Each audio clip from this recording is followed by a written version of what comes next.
Evet, merhaba arkadaşlar. Developer Reaction kanalına hoş geldiniz. Bugün yeni bir video ile karşınızdayım. Kimi dinleyeceğiz bugün? Bandmate'in Dice isimli parçasını dinleyeceğiz.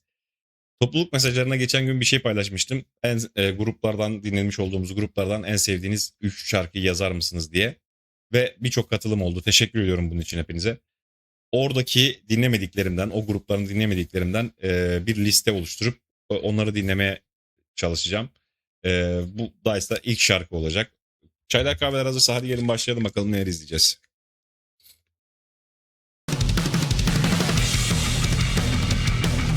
Tabi. Alışılagelmiş Bandmate.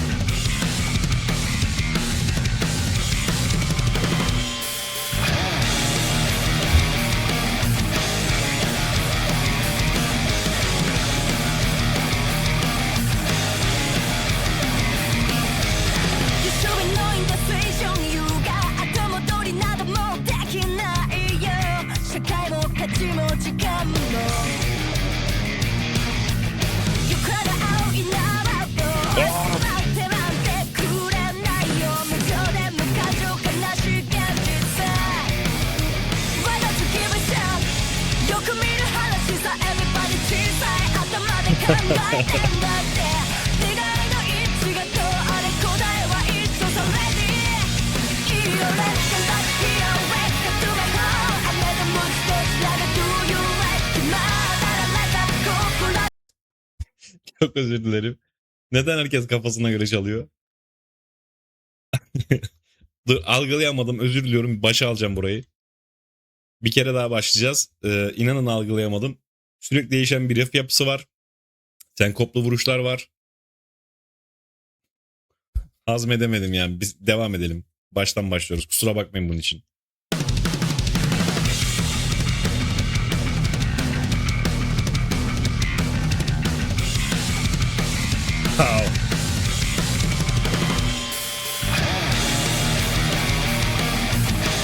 Bakın dikkat edin.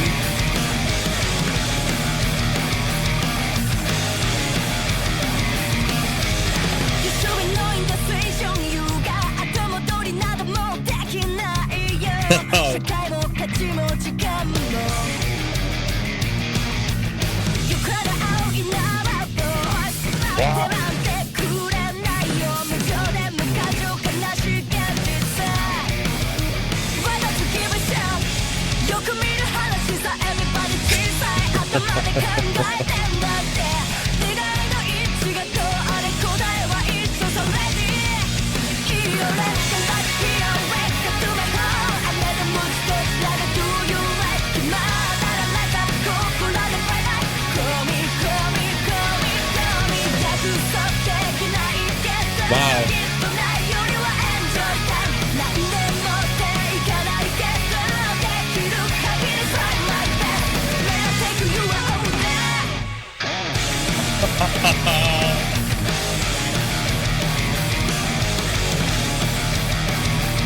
Wow.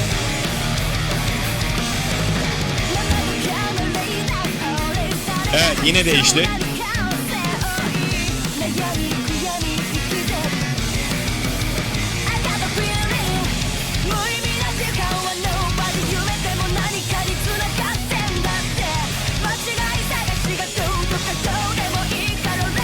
Wow.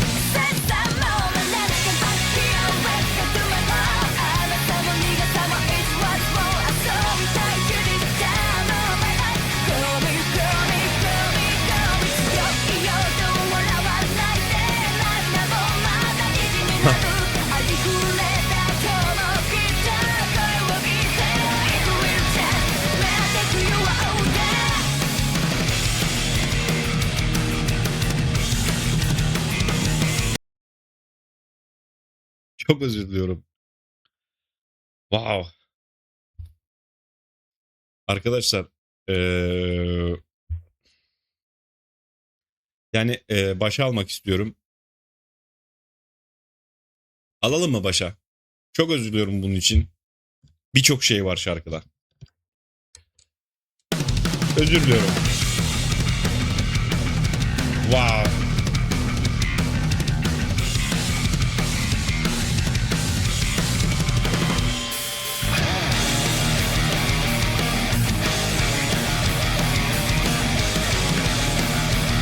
Harika bir müziği var bu arada. Melodisi.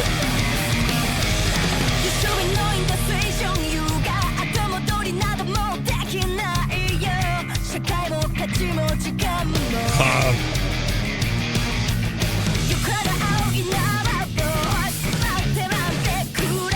Burası harika. Çok özür dilerim. Burası harika arkadaşlar. Harika. Bakın.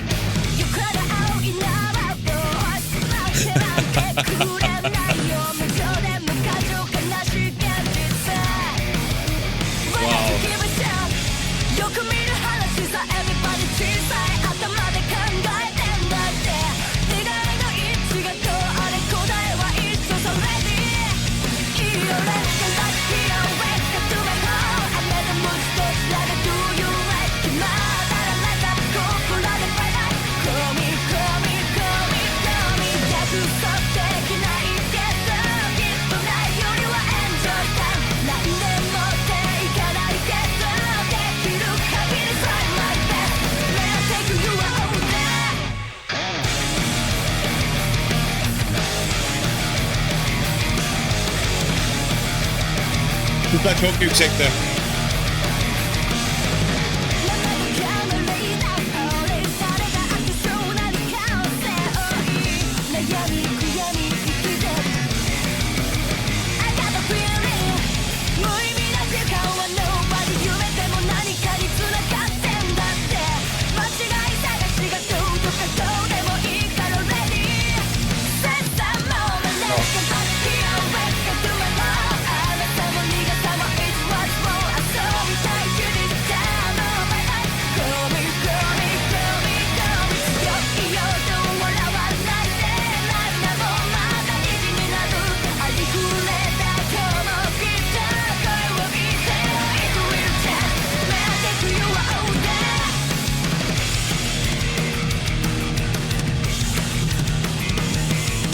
Wow.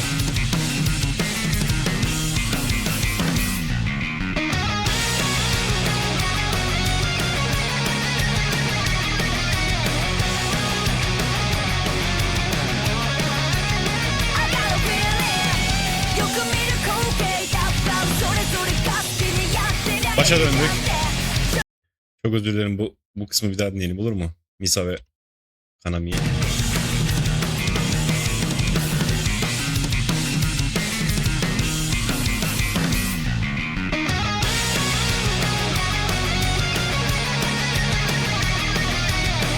Wow.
En başa döndük.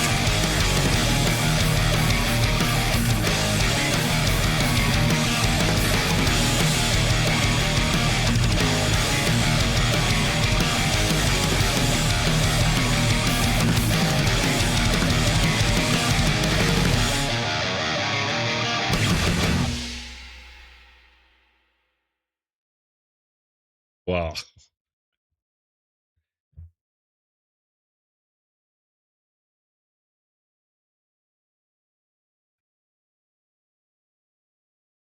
Şuradan bir daha dinleyelim mi? Neredeydi? Şuralardaydı galiba. Evet. Arkadaşlar sıkılan varsa çıkabilir. Ben keyfini çıkarmak istiyorum. Sıkıldıysanız daha sonra girip tek parça izlersiniz, olur mu?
Wow.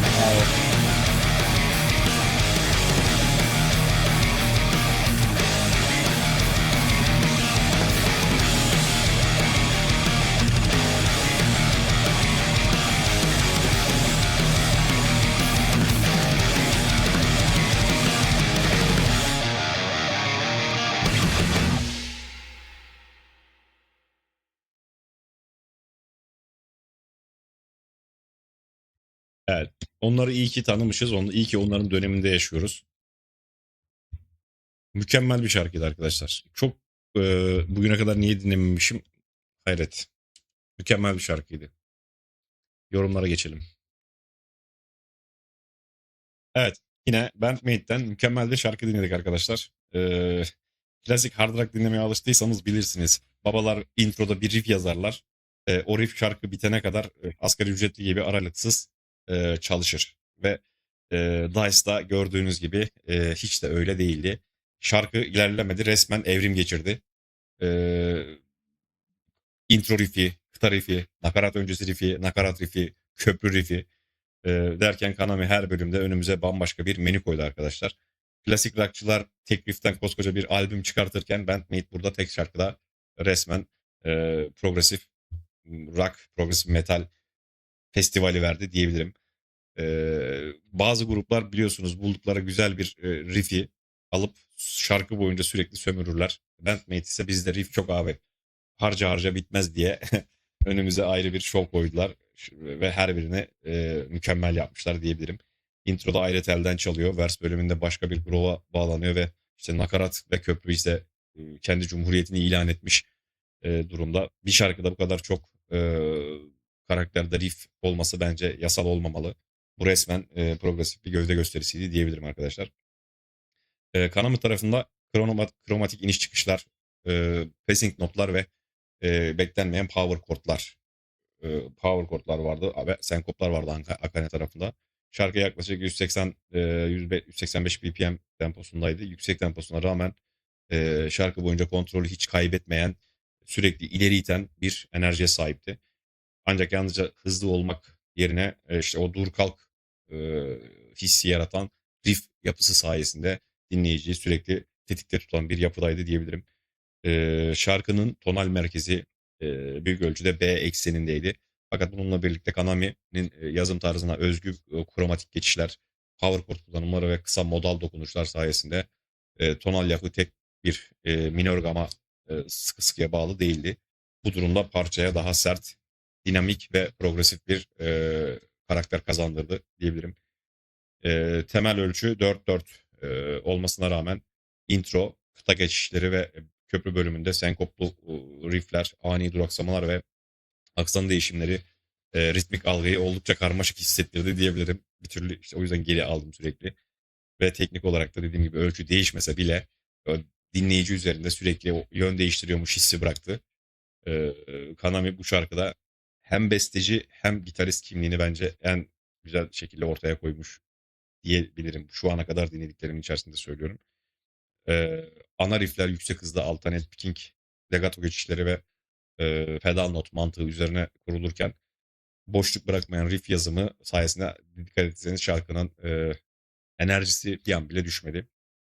Ve solo bölümünde hız ön planda olsa da amaç sadece teknik gövde gösterisi değildi. Alternate picking, legato, bend ve kısa sweep dokunuşlarıyla melodik cümlelerle daha doğrusu birleştirerek şarkının tansiyonunu doğal biçimde zirveye taşıdı diyebilirim. Ve solo bittikten sonra tekrar ana riff'e döndük. Oldukça akıcıydı ve o parçanın momentumunu hiçbir zaman bozmadı. Misa'nın burada performansı mükemmeldi.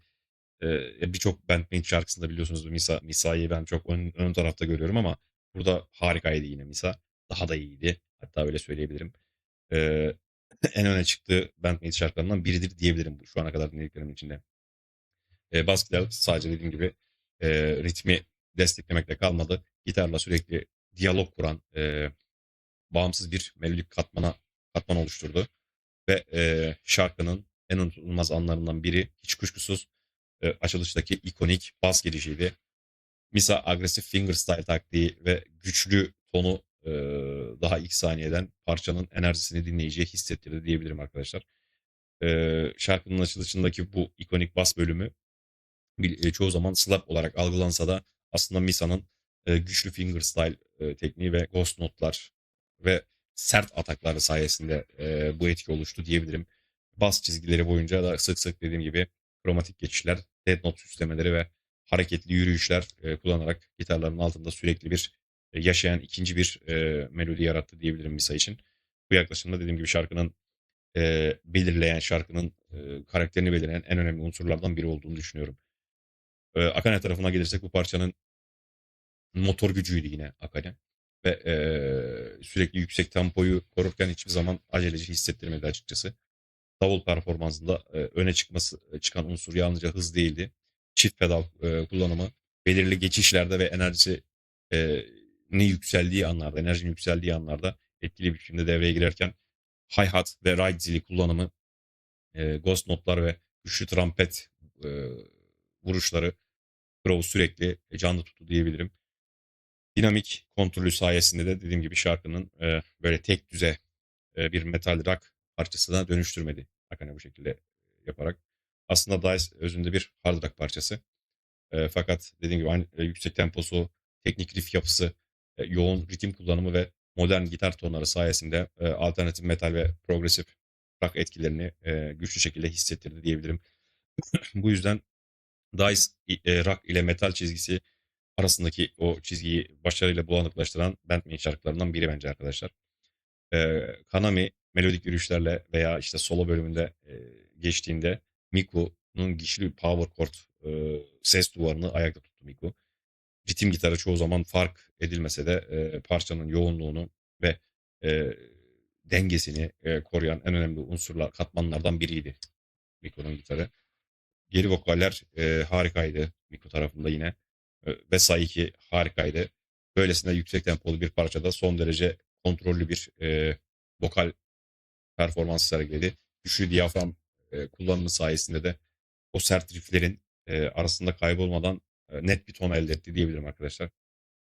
Özellikle kıta bölümünde ritmik ve kesik vokal cümleleri gitar riffleriyle adeta aynı enstrümanın parçaları gibi çalışıyordu. Nakaratta ise daha geniş ve melodik söyleyişle şarkının duygusal yoğunluğunu arttırdı diyebilirim. Şarkı boyunca dikkat ettiyseniz Kaname ve Misa aynı ritmik fikirleri paylaşması, özellikle köprü bölümünde ağır gitar ve basın neredeyse tek bir enstrüman gibi hareket etmesini sağladı. Bu senkronizasyon grubun teknik disiplinini ne kadar iyi olduğunu gösteren en iyi örneklerden biri bence. Ve kıta bölümlerinde de gitarlar kısa süreliğine böyle daha fazla alan bıraktığında Akane'nin grove'u ve Misa'nın hareketli bas yürüyüşleri parçaya hem dans edilebilir hem de son derece sert bir karakter kazandırdı diyebilirim. Bu denge şarkının sadece hızlı bir rock şarkısı değil, aynı zamanda groove odaklı bir eser olmasını sağladı diyebilirim. Kanami solo bölümünde geçişte ve işte solonun ardından ana vokale dönüşte şarkının en başarılı düzenleme anlarından biriydi. Teknik gösterişi hiçbir zaman melodinin önüne geçmedi. Aksine her bölüm bir sonrakine doğal biçimde bağlanarak parçanın enerjisini son saniyeye kadar korudu diyebilirim arkadaşlar. Ve sonuç olarak da dediğim gibi Bandmate'in yine diskografisindeki en teknik belki de parçalarından biri olmasının yanı sıra grubun progresif riff yazımı ve groove anlayışı ve kolektif müziğin en iyi temsilcilerinden ve temsil edenlerden bir eserdi diyebilirim. Her enstrüman bağımsız olarak dikkat çekse de şarkının asıl gücü bu 5 müzisyenin kusursuza yakın senkronizasyonu ve içinde o senkronizasyonun içinde bir bütün gibi hareket etmelerinden kaynaklanıyor. Mükemmel bir şarkı yapmış yine Bandmate. Onlardan biliyorsunuz daha azını beklemiyoruz artık. Çok beğendim şarkıyı. Yani bugüne kadar neden dinlemediğimle ilgili kendime şu an çok kızıyorum. İyi ki de öyle bir topluluk mesajı paylaşmışım ve sizin gönderdiklerinizden bir liste yapmaya başlamışım. Çok beğendim şarkıyı arkadaşlar. Umarım siz de keyif almışsınızdır. Şimdi ben birkaç sefer daha dinleyeceğim ve sonrasında videoyu hazırlayacağım. Bir sonraki videoda tekrar görüşmek üzere. Hoşçakalın. Enjoying the content? Support the channel to keep it going.